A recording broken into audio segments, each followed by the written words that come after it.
కథలో కంటెంట్ ఉంటే చాలు, చిన్న పెద్ద అనే తేడా లేకుండా సినిమాలను అందరం ఎక్కిస్తున్నారు ప్రేక్షకులు. పెద్ద స్టార్ వందల కోట్లతో మూవీ తీసినా కథలో కంటెంట్ లేకుంటే పక్కన పెట్టేస్తున్నారు.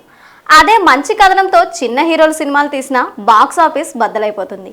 తాజాగా కోట్ సినిమా 50 కోట్ల క్లబ్లో చేరింది. తెలుగు ప్రేక్షకులకు కొత్త అనుభూతినిచ్చే సినిమాలు చాలా అరుదుగా వస్తుంటాయి. అలాంటి ఒక సినిమా కోట్. విడుదలైన మొదటి రోజు నుంచే ఈ సినిమా ఓ వర్గం ప్రేక్షకులను బాగా ఆకట్టుకుంది.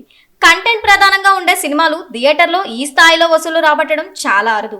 కానీ కోర్ట్ మాత్రం తనదైన స్టైల్లో అదిరిపోయే కలెక్షన్లతో బాక్సాఫీస్ను షేక్ చేస్తోంది. ఈ చిత్రం విడుదలైన మొదటి రోజే 8 కోట్లకు పైగా వసూలు సాధించడమే కాకుండా తాజాగా 50 కోట్ల క్లబ్లో చేరింది. సినిమా విడుదలైన 10 రోజుల్లోనే రికార్డు స్థాయిలో వసూలు రాబట్టింది. దాదాపు 50 కోట్లకు పైగా గ్రాస్ వసూలు సాధించింది. ఈ మేరకు చిత్ర బృందం అధికారికంగా పోస్టర్ను విడుదల చేసింది. గొప్ప సినిమాను ఆదరిస్తున్న ప్రేక్షకుల చారిత్రాత్మక తీర్పు అంటూ క్యాప్షన్ ఇచ్చింది. ఈ సినిమా దాదాపు 9 నుంచి 10 కోట్ల బడ్జెట్తో నిర్మితం కాగా సినిమాకు భారీగా ఆదాయం వస్తోంది.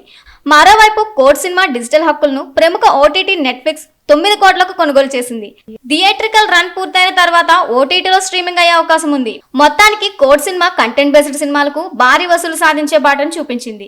థియేటర్లో అడుగుపెట్టిన ప్రతి ప్రేక్షకుడు సినిమా గురించి మంచి రివ్యూలు ఇస్తుండటంతో బాక్సాఫీస్ వద్ద వసూళ్ల ప్రపంచం ఇంకా కొనసాగుతుంది.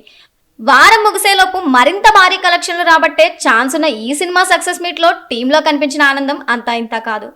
కోర్ట్ ని ఏకంగా సినిమాటిక్ యూనివర్స్ గా చేసే ఆలోచన కూడా నాని బృందంలో జరుగుతోంది. హిట్ సిరీస్ ఎలాగైతే రేంజ్ పెరుగుతూ 3 భాగాలు వచ్చిందో కోర్ట్ ని కూడా అలాగే డెవలప్ చేయాలనే ప్రణాళిక సిద్ధం చేస్తున్నారంట.